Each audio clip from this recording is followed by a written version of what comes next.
আছি আমাদের থানচি যে সীমান্ত এবং মায়ানমার রোডে, ওই রোডে আমরা আছি। সকাল থেকে অনেক ঘোরাঘুরি করলাম, নিউজ কভার করলাম সীমান্ত রোডে। এখন আমরা আছি হচ্ছে বঙ্কুপাড়া, থানচি সীমান্তের বর্ডার যেটা শুরু হয় দেখাতে চাই। এইটা হচ্ছে আমাদের বর্ডার শুরু হয়ে গেছে, বর্ডার শুরু দেখাই, বর্ডার শুরু হয়ে গেছে।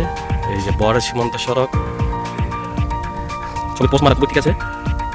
আমরা এখন পুরো সীমান্ত সড়কে আছি। ওই পাশে এই পাহাড়গুলো দেখা যাবে সব মায়ানমার, বাংলাদেশ। আর আমরা এদিকে গেছি হচ্ছে পুরো 60 কিলো আমরা ওখানে গিয়েছি। সড়কগুলো মোটামুটি সব ঠিক আছে। আর পার থেকে ওই বড় বড় পাহাড় দেখা যায়, এগুলো মোটামুটি বলা যায় যে মায়ানমার সড়ক, মানে মায়ানমার রিজার্ভ ফরেস্ট যাকে বলা হয়। আমরা আসছি 4 জন মিলে, আসলাম ঘুরলাম।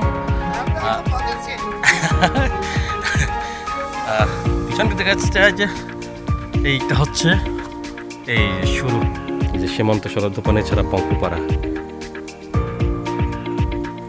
এইটা হচ্ছে বঙ্কুপাড়া, এই সীমান্ত সড়ক।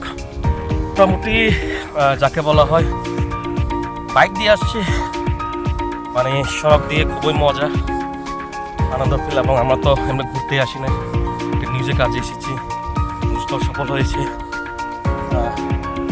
এরকম বলা যায়। আর পুরোপুরি যদি বলা হয়, এই পুরো যদি বলা হয়, এইটা হচ্ছে মায়ানমার রিজার্ভ ফরেস্ট।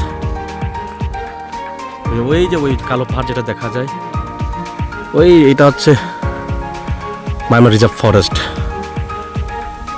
আর আমরা তো বললাম, আর কি বলবো, আর এইটা হচ্ছে একটা ক্যাম্প আছে, পিছনে একটা ক্যাম্প আছে, এই যে একটা ক্যাম্প আছে। মানে সব কিছু মিলে বলা যায় আমাদের যেটা যাত্রা ছিল, যাত্রাটা সফল হয়েছে। আর যার কারণে আমরা ব্যাক করতেছি। সকাল 7টা থেকে রওনা দিয়েছি, কাজ শেষ করে আবার থানচিতে ব্যাক করব।